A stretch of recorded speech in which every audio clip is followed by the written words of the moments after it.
See, I want to ask you today, what are your intrinsic motivators? What is it that drives you? What is it that gets you up in the morning? What is it that pushes you to go forward?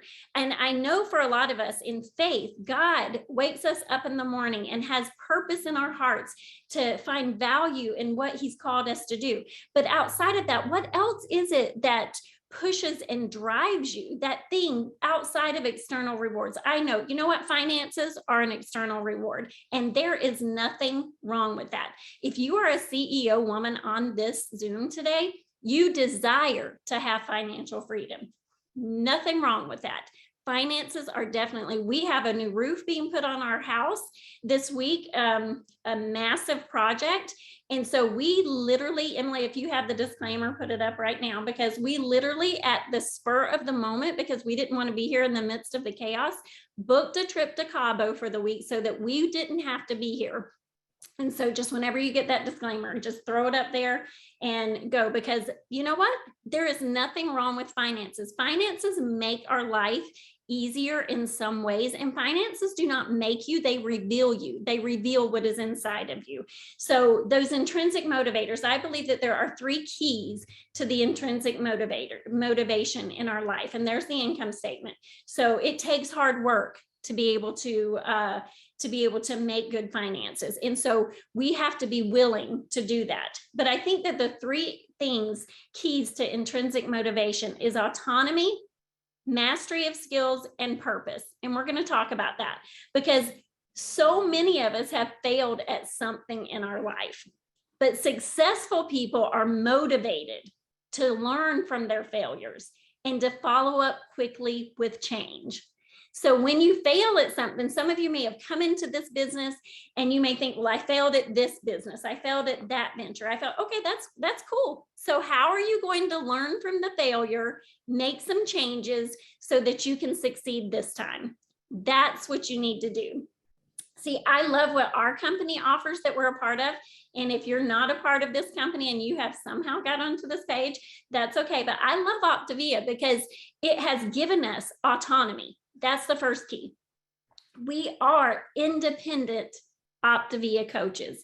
And what that means is we are the CEOs of our life. We are the CEOs of our business. When we purchased that coaching kit, we became a CEO. Now, whether you chose to step in and walk in that CEO role is up to you. But what it also means is because you're an independent coach, nobody tells you to wake up in the morning. Nobody tells you to clock in. Nobody tells you when to take a lunch break. No one tells you when to clock out. So what are you doing with the hours that you have to work?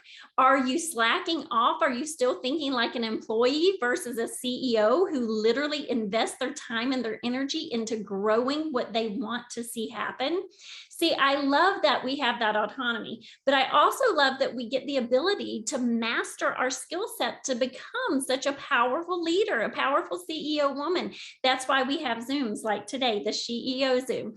That's why we have our team trainings. That's why we go to convention. That's why we do all of the things and the different things, whatever your leg of the organization has, whether it's the path to senior coach or the stairway to all the different things. I can't think of them right now. Okay, I haven't drank my full cup of coffee, but your team trainings that you have. It's why we're having an incentive trip in September to Cancun to learn, to grow. So the mastery of those skills that's given to you. So what are you doing with it? Are you just living, just taking in information, but never putting them into action?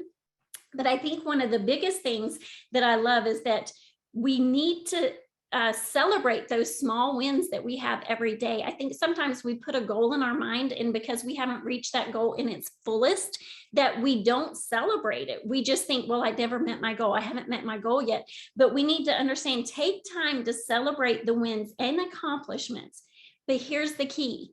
Don't camp out there. Don't get just stuck in that moment. But instead, when you celebrate the small wins, raise the bar just a little bit higher each time you succeed, and you will reach your goals eventually. So the greatest reward you will gain by your success is not the material wealth that you're going to get from it, but rather what you become by achieving it. That's going to be the reward. See, I know a lot of times in today's society, or before, the bigger the car, the bigger the house, the fancier this, the fancier that is how we gauged our success. But can I tell you that the true real flex in success right now is freedom. Time freedom, location freedom, financial freedom. That's what I want. I don't care about, we have a big house, but if I didn't have a big house, I'm okay with that. You know what we use our big house for? Events like someone on here is going to talk about a little bit later. That's what we use them for. The real success in my life is the freedom that I have to just up and go to Cabo next week, because they're going to be putting a new roof. I don't have to worry about that. And so, but I work hard for that. So the third key, which I think is the most important, is purpose. Purpose in knowing why I am doing what I'm doing, why I get up in the morning. Success is dependent on knowing your why and creating a plan to attain what your desired outcome is going to be. So how do you tap into that motivation? I'm going to wrap this up in here in just a minute. Number one, identify your why. Write it down on paper. Put it somewhere where you read it every day. I don't care if it's on the front of your phone, on your windshield, well, not if it's blocking your view, don't do that, but on your mirror in the morning, when you get up in the morning, you want to put it in your fridge, when you open the fridge to motivate you to shut the fridge door or to do whatever, just write it down. Number two, dream in strategy, not just theory. Don't just sit around and daydream. Put some action to your dreams. Show up and do the work. Number three, decide that quitting is not an option. You have to make that decision. Number four, embrace the messiness of it. Realize it's not going to happen overnight, and success is more about consistency than just the technique. The process is messy. Number five, get up every morning with determination if you're going to go to bed with satisfaction. Can I say that again? Get up with determination if you want to go to bed with satisfaction. And number six, create accountability with your mentorship team. And here's some advice that I would give to someone who might be lacking motivation. Break up your tasks into smaller, manageable tasks. Make an exhaustive list of everything you need to do. And then go down to the bottom of the list and do that last thing first. Because more than likely, the last thing, the tedious thing, the thing that you don't want to do is usually the very thing that's going to get you where you need to go.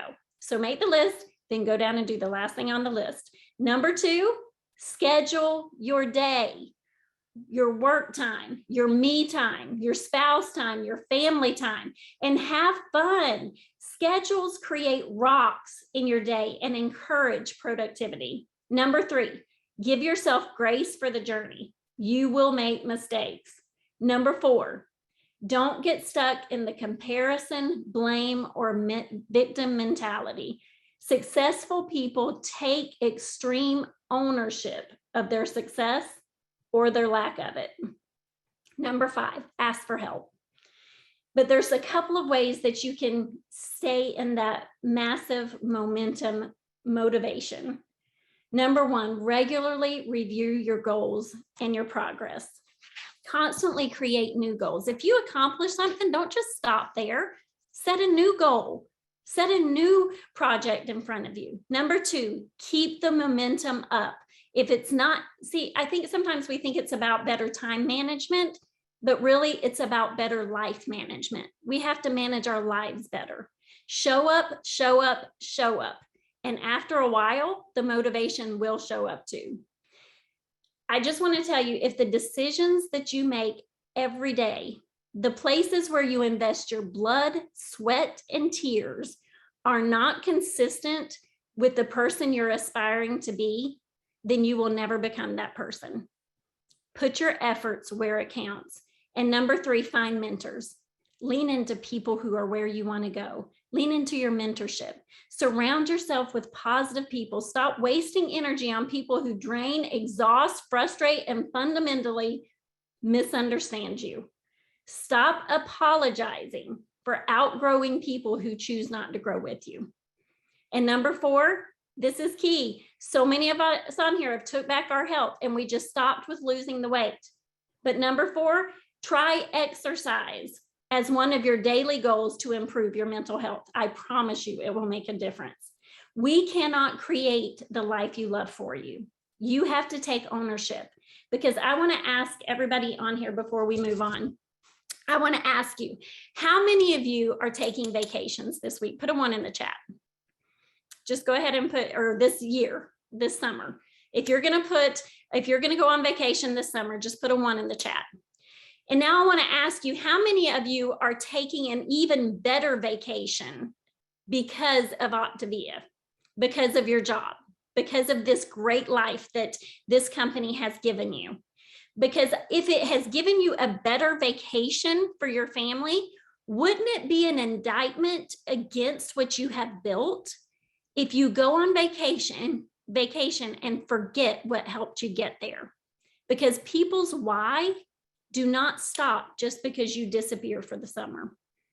You can block out time to do the work, even if it's just an hour a day. An hour a day, you can make phone calls, you can follow up, you can do client support, you can do coach explores, you can do all the things in an hour on your vacation every day. Because how are you measuring your success? Is it that big house? Is it a fancy car? Or is it creating the life that you love? Because honestly, if you abandon your business during the summer, it's because you still have an employee mindset, not a CEO mindset. And I don't know about you, but I want to be the boss of my life. I want to be the one who is dictating my time freedom and all of those things. I don't want someone else doing that for me. So here's what I want you to do. This is a project for you to do in your own time, but I want you to write it down. I want you to take a 3x5 card. And I want you to get that 3x5 card. And on one side of that card, I want you to ask this question. I want you to say, what gets me up in the morning? What is it that wakes me up? What is it that drives me? What is it that pushes me to become more, to be a more conscious leader, to be a more purposeful leader, to be a more compassionate, loving, and just having victory? What is it that gets me up? And then on the other side of that card, I want you to ask this question. What is it that keeps me awake at night? Those are 2 totally different questions, but equally as important, because there's some of you that what keeps you up at night is you're not going to be able to pay for your kids' college, or you're not going to be able to make your mortgage, or you can't take your family on a vacation, or maybe just gas prices are just through the roof, right? And things are keeping you up at night. I can't pay my bills. I can't do this. I can't do that. And you want a better future for your family. But what is it that's keeping you awake? See, this company that we're a part of is exploding and it's growing. They're not backing down because of the economy. They're not raising their prices because of the economy. You know why? Because they're in a good place. They are going nowhere.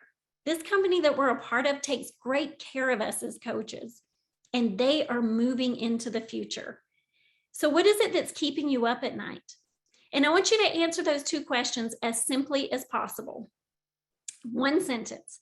And if you do not like the answer to either one of those questions, I want you then to ask this last question. Simply put, then what are you going to do about it? What are you going to do to change how you feel about how you answered those 2 questions? What work are you going to put into it? See, what are you going to do about it? So all I want to say as I lead into the next speaker is go ahead. You know what? Everyone deserves a chapter 2. My husband says that all the time. Start your chapter 2 today. You know what? If you had a chapter 2 you're not happy with, start your chapter 3. Start your chapter 4, 5, 6, 7, 20. I don't care. Whatever it takes to end a story well, start that chapter today. And let's finish strong. Okay?